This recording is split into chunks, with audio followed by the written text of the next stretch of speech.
A total of 1,200 worthy monks, young and old, were chosen, who were then further separated into 3 divisions occupying the rear, middle, and front portions of the hall. All the preparations were completed and everything was put in order before the Buddhas. The 3rd day of the 9th month of that same year was selected as the lucky day, when a grand mass of land and water lasting 49 days in accordance with the number 7 times 7 would begin. A memorial was presented to Taizong, who went with all his relatives and officials, both civil and military, to the mass on that day to burn incense and listen to the lecture.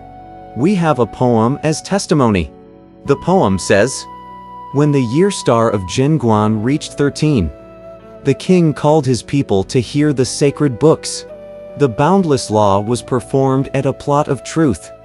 Cloud, fog, and light filled the great promise hall.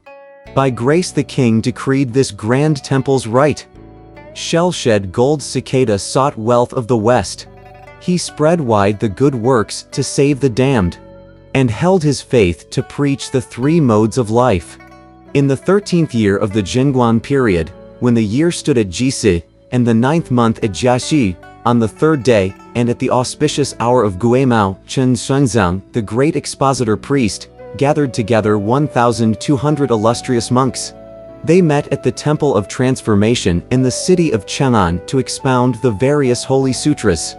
After holding court early that morning, the emperor led many officials, both military and civil, and left the treasure hall of golden chimes by phoenix carriages and dragon chariots.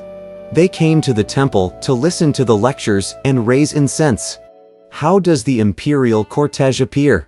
Truly it comes with a sky full of blessed air, countless shafts of hallowed light. The favorable wind blows gently.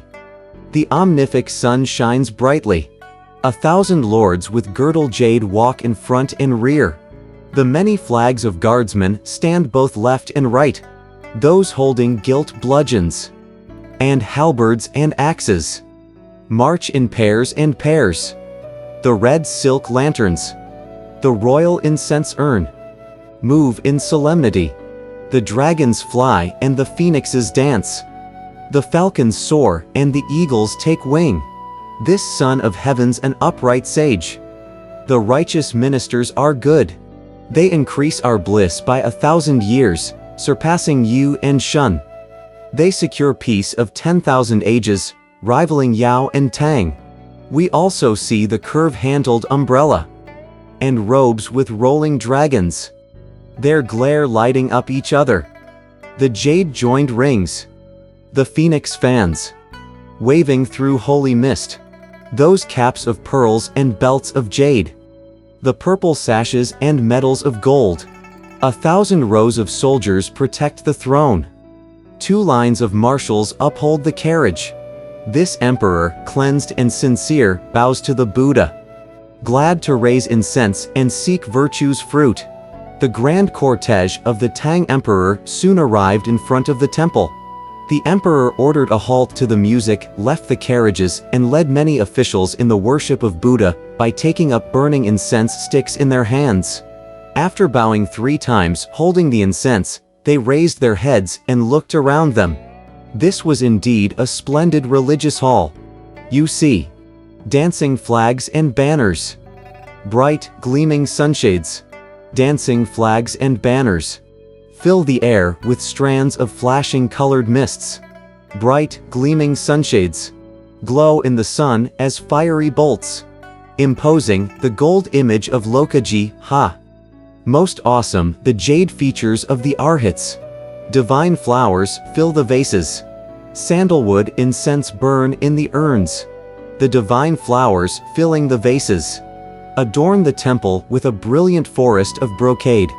The sandalwood incense burning in the urns covers the clear sky with waves of fragrant clouds. Piled high on red trays are fruits in season. On colored counters, mounds of cakes and sweets rest. Rows of noble priests chant the holy sutras to save from their travails those orphaned souls. Taizong and his officials each lifted the incense. They also worshipped the golden body of the Buddha and paid homage to the arhats. Thereafter, the master of the law, Chen Shenzong, the grand expositor of the faith, led the various monks to greet the Tang emperor. After the ceremony, they went back to their seats according to their rank and station. The priest then presented Taizong with the proclamation for the deliverance of the orphaned souls. It read, "The supreme virtue is vast and endless, for Buddhism is founded upon nirva, the spirit of the pure and the clean circulates freely and flows everywhere in the three regions. There are 1,000 changes and 10,000 transformations, all regulated by the forces of yin and yang. Boundless and vast indeed are the substance, the function, the true nature, and the permanence of such phenomena. But look at those orphaned souls, how worthy they are of our pity and commiseration. Now by the holy command of Taizong, we have selected and assembled various priests, who will engage in meditation and in the proclamation of the law. Flinging wide the gates of salvation and setting in motion many vessels of mercy, we would deliver you, the multitudes, from the sea of woe and save you from perdition and from the sixfold path. You will be led to return to the way of truth and to enjoy the bliss of heaven. Whether it be by motion, rest, or non-activity, you will be united with and become pure essences. Therefore make use of this noble occasion, for you are invited to the pleasures of the celestial city. Take advantage of our grand mass so that you may find release from hell's confinement, ascend quickly and freely to ultimate bliss, and travel without restraint in the region of the West." The poem says, "An urn of immortal incense. Some scrolls of salvific power. As we proclaim this boundless law, receive now heaven's endless grace. All your guilt and crime abolished. You lost souls may leave your prison. May our nation be firmly blessed, with peace long and all embracing." Highly pleased by what he read, Taizong said to the monks, "Be firm, all of you, in your devotion, and do not slack in your service to Buddha. After the achievement of merit, and after each has received his blessing, we shall reward you handsomely. Be assured that you will not have labored in vain." The 1,200 monks all touched their foreheads to the ground to express their gratitude.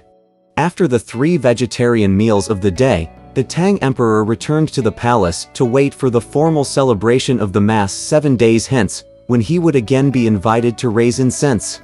As dusk was about to fall, the various officials all retired. What sort of evening was this? Look at the long stretch of clear sky as twilight dims. As specks of jackdaw drop to their perch late. People grow quiet, the city full of lights. Now's the time for Chan monks to meditate. We have told you about the scenery of the night. The next morning, the master of the law again ascended his seat and gathered the monks to recite their sutras, but we shall say no more about that. We shall now tell you about the Bodhisattva Guanyin of the Potalaka mountain in the South Sea, who, since receiving the command of Tathagata, was searching in the city of Chang'an for a worthy person to be the seeker of scriptures. For a long time, however, she did not encounter anyone truly virtuous. Then she learned that Taizong was extolling merit and virtue, and selecting illustrious monks to hold the grand mass. When she discovered, moreover, that the chief priest and celebrant was the monk child River Float, who was a child of Buddha born from paradise, and who happened also to be the very elder whom she had sent to this incarnation, the Bodhisattva was exceedingly pleased. She immediately took the treasures bestowed by Buddha and carried them out with Mok to sell them on the main streets of the city. What were these treasures? You ask. They were the embroidered cassock with rare jewels and the 9-ring priestly staff. But she kept hidden the golden, the constrictive, and the prohibitive fillets for use in a later time, putting up for sale only the cassock and the priestly staff.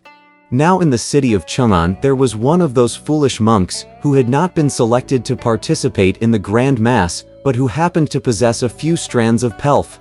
Seeing the Bodhisattva, who had changed herself into a monk covered with scabs and sores, barefooted and bareheaded, dressed in rags, and holding up for sale the glowing cassock, he approached and asked, "You filthy monk, how much do you want for your cassock?" "The price of the cassock," said the Bodhisattva, "is 5,000 taels of silver. For the staff, 2,000. The foolish monk laughed and said, This filthy monk is mad. A lunatic. You want 7,000 taels of silver for 2 such common articles. They are not worth that much, even if wearing them would make you immortal or turn you into a Buddha. Take them away. You'll never be able to sell them. The Bodhisattva did not bother to argue with him. She walked away and proceeded on her journey with Mach-A. After a long while, they came to the eastern flower gate and ran right into the chief minister, Xiao Yu, who was just returning from court. His outriders were shouting to clear the streets, but the Bodhisattva boldly refused to step aside. She stood on the street holding the cassock and met the chief minister head-on. The chief minister pulled in his reins to look at this bright, luminous cassock and asked his subordinates to inquire about the price of the garment. "I want 5,000 taels for the cassock," said the Bodhisattva. "And 2,000 for the staff. What is so good about them?" asked Xiao Yu. "That they should be so expensive. This cassock," said the Bodhisattva, "has something good about it and something bad, too. For some people, it may be very expensive, but for others, it may cost nothing at all." "What's good about it?" asked Xiao Yu. "And what's bad about it?"